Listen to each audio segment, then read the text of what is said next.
Hi guys, how are you guys doing? I hope that you guys are fine and that you guys are keeping safe. If this is the first time you're meeting me, if this is the first time you're meeting this bold, beautiful, unapologetic baby girl, my name is Shonara and you're welcome to our YouTube channel. You're going to fall in love with us. All you have to do is to like, share, and subscribe because we do literally everything. Sorry guys, that's my anti-aging mask from Out of Fashionix. Anyways, can we start again? Okay. You gotta take a bow. She got everybody always trying to know how. Sean Era is. She the baddest and the truth. Hi guys, how are you guys doing? I hope that you guys are fine and that you guys are keeping safe. If this is the first time you're meeting this bold, beautiful, unapologetic baby girl, my name is Shonara and you are welcome to our YouTube channel. You are going to fall in love with us. All you have to do is to like, share, and subscribe. Anyways, today, because we do literally everything, today I wanted to do my skincare routine and I thought, why not share with you guys something? Let's talk about culture shock. As you guys may or may not know, I am a Kenyan who lives in Nigeria. I am married to a Nigerian man, an amazing, kind, cute, and handsome Nigerian man. So when I got to Nigeria, there are some things that I saw and I was in shock. I was shook. And I almost went back home because that was not normal for me.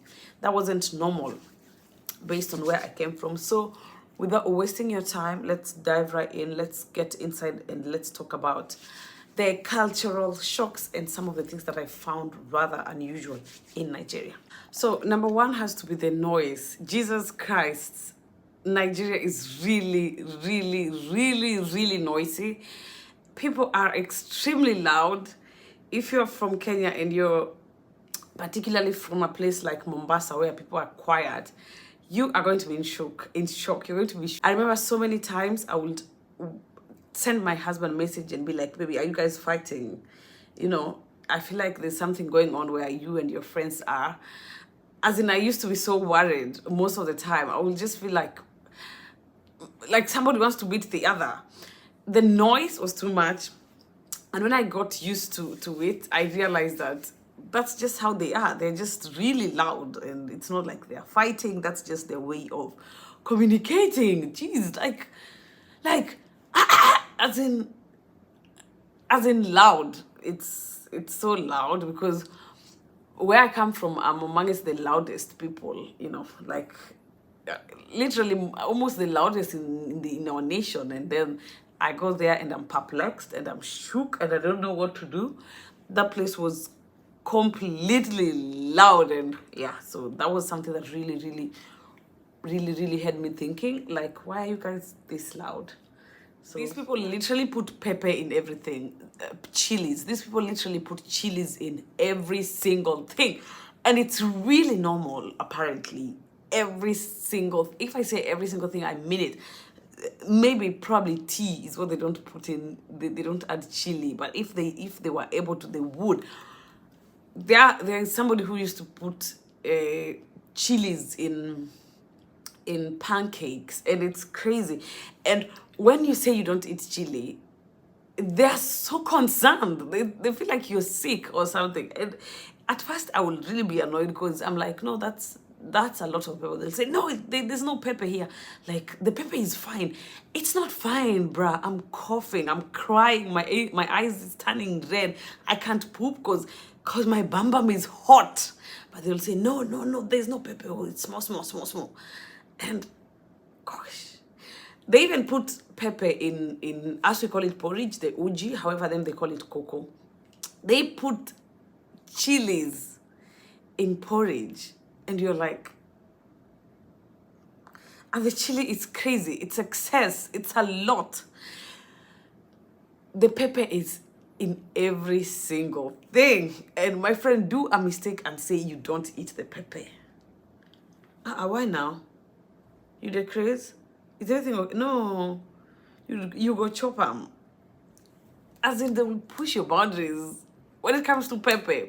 Because that's just it. I remember we were having this discussion with my mother-in-law and she was telling me, that they will give small kids pepper. They will give kids who are like 4 months chili so that they can start learning how to eat chili. Can you imagine? It's a little overboard, like it's a little crazy and ridiculous, because as in that's how obsessed they are in pepper, with pepper.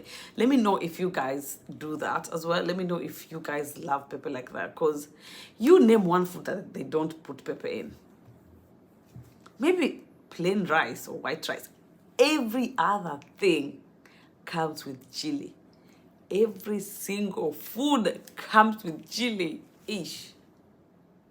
Why? iPhone. Literally in Nigeria, it's like every Tom, Dick, and Harry has an iPhone.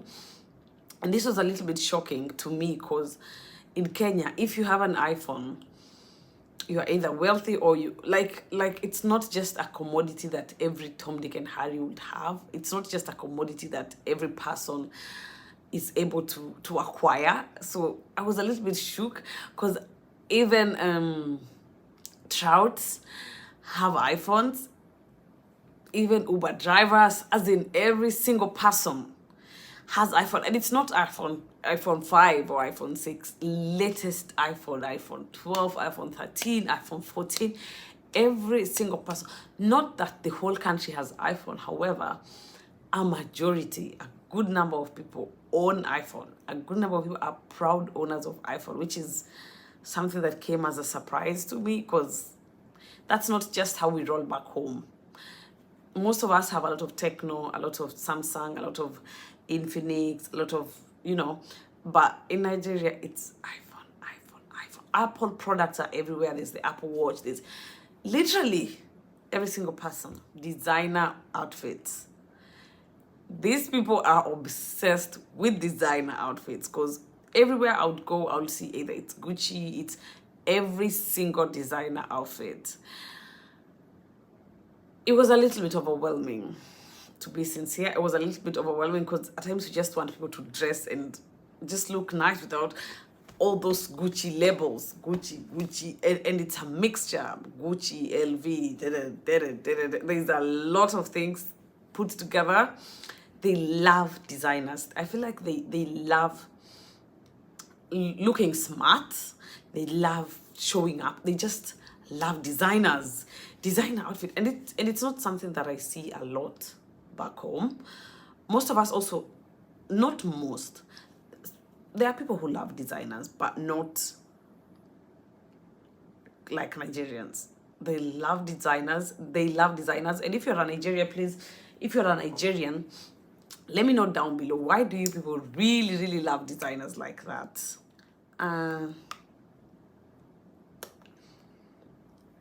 They have these matatus. They are buses. They call them bus. Their buses are literally really small, way smaller than ours, because our own are bigger, and this is how our mode of transport look like. Public transport look like this. However, in Nigeria, they look like this, and they were literally so old. Quite a number were old. And however, we also have old ones. I'm not saying that we don't have old ones, but it was a good number were old, and this is how they looked like. And I've seen such in Kenya. However, they are maybe in rural areas or in small places, but in Nigeria this was it.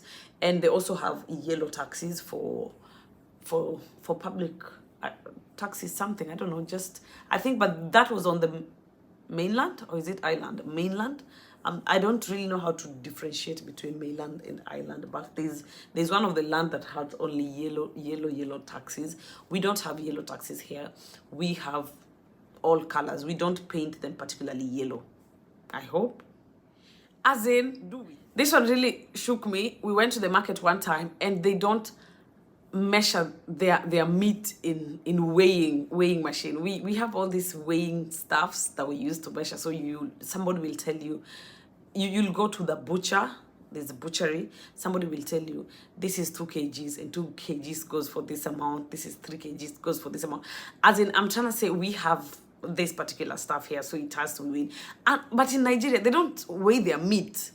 You just go to the market and they see with their eyes and say, I go price them for you. This one is 2.5. This one is. That took me by surprise. Like, and it's in big chunk. They don't really slice it, because as we really slice our meat, we slice them in small portions. But in Nigeria, they don't slice them. One single meat is something that we can slice like into 4.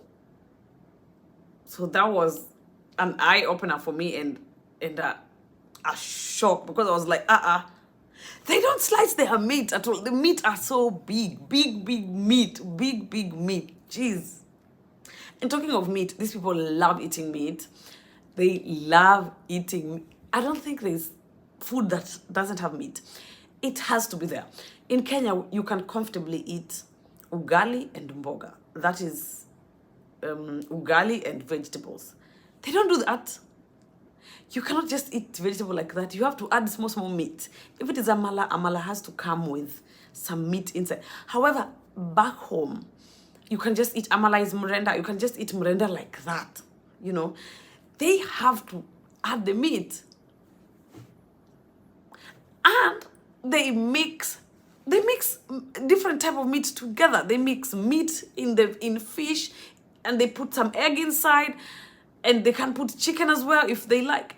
That's a little bit ridiculous based on where I come from, because if it's meat, it's meat. When you're cooking and you want to have some meat, you cook the meat and have meat.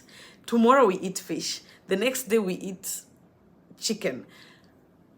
In Nigeria, they just do a collaboration in the pot. That same pot has meat, goat meat, has assorted. That same pot has fish. That same pot has egg inside. I was shook, because I was like, do you know how many days we can feast on these things? Do you know how many days we can eat these things? We can literally decide that today we're gonna eat meat, goat meat, then tomorrow we eat fried chicken, then the next day we eat the fish. It was a little uncommon. It was a little shocking for me. Not a little shock, it was really shocking for me, the mixture. Nigeria is really hot. I barely sweat, but in Nigeria I will sweat like I will drip. If you don't have AC in your house, you've suffered. It's extremely hot. Gosh, it's hot.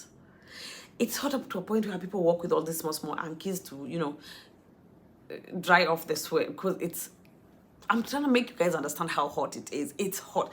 Unlike Nairobi is really cold. It's chilled, it's cool. You always have to cover yourself in the duvet, enjoy yourself. In Nigeria, you literally don't have to cover yourself. You just sleep like that, because it's absolutely hot. This has to be my favorite. They have unending variety of food. Unending. They have a lot of food, and the food is delicious. I love amala and ewedu. Like, they have a lot of food. Oh God, thinking about them. Fried rice, ofada rice, plantain, jollof, efori. It's a lot. They have a lot of food, which is really amazing. I stand to be corrected. However, I don't think Kenya we have a lot of food like that. Oh my God, I forgot about traffic. The traffic is crazy. You are gonna think that cars have been parked and they've been switched off. However, they've not been switched off. They are in the traffic. It's a place that you should take like literally 20 minutes. You can take like 2 hours or an hour. It's crazy. There are days when I'll be like, this is getting out of hand, man. I will ask my hubby, is there something that can be done about this traffic? Like what's the reason? What's happening? I don't know if it's because they have a lot of cars, which, thinking about it, they have a lot of big fancy cars. You see all these cars that you just see on TV, they have them, man. It's the amount of money that is in Nigeria is out of this world. Those people have so much money. Have you been to their party? Have you been to a Niger party? They throw money as if it's toilet paper. They throw money. They make it rain. If you go to their clubs, they make it rain. They go all out. They go all up. It's just it's always a competition of who is the big boy, who is bigger than who is. I don't get it. But the bottom line is, Nigeria is a sweet country. If you have money, you're gonna enjoy Nigeria to the fullest. If you don't have money, my friend, you will cry. You will cry. If I can advise anybody who wants to go to Nigeria, go to Nigeria. It's an amazing country. The people are really friendly. They're nice. Basically, they're really friendly and they are really nice and they are really supportive. I love Nigeria, and it's literally my second home, because now that my son is a Nigerian and my husband is Nigerian as well, it just became home to me. I love Nigeria. I love their food, and yeah. Other than the traffic, the traffic is mad, guys. The traffic is extremely mad. The showbiz. Let me tell you, Nigeria values showbiz, because if you see the way they package their PR and their celebrities and their artists, it's A level, like it's A1.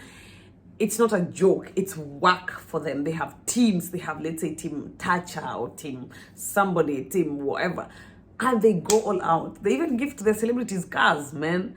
I don't know. I don't know if that's true or they just fake it on social media. However, you just see a celebrity wake up and say, "My fans have gifted me this Range Rover. My fans have gifted me cars." They love and support their celebrities. It's crazy. And if you're watching this video, please play your part, or support me. Subscribe. I beg.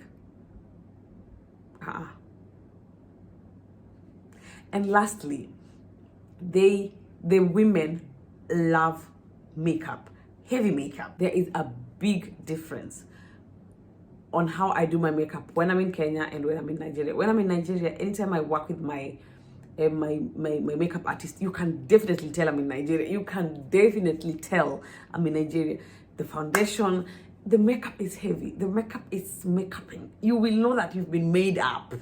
And the wigs as well. Nigerian women really put on wigs. It's very normal. Unlike Kenya, most of us are always in these ones or braids. We love braids more than wigs. The people who put on wigs are not as much, but in Nigeria, that's it. That's it. If you want to prove that you're a big girl, you need to be in the latest wig. You need to always dress in a certain way. So they are so heavy on the makeup and the wigs and they're showy and all that. Yeah, so those are some of the things that really shook me. So let me know down below if there's something that I'm forgetting. If you moved from Nigeria to Kenya, if you moved from Kenya to Nigeria, what are some of the things that you experienced? Or if you moved anywhere to Nigeria, what are the things that you experienced? And one more thing I'm forgetting, those people have big houses. Jeez, big. You see all these houses you see in Afro cinema, they are real. Those people have big houses, like mansions. You just walk in an estate and you're like, who are these guys? Who are they? What do they do for a living? Why are they so rich? I said it's a little crazy. So anyway, guys, that was it. Thank you for the support. Thank you for loving me. Thank you for watching my videos. Until next time, I love you.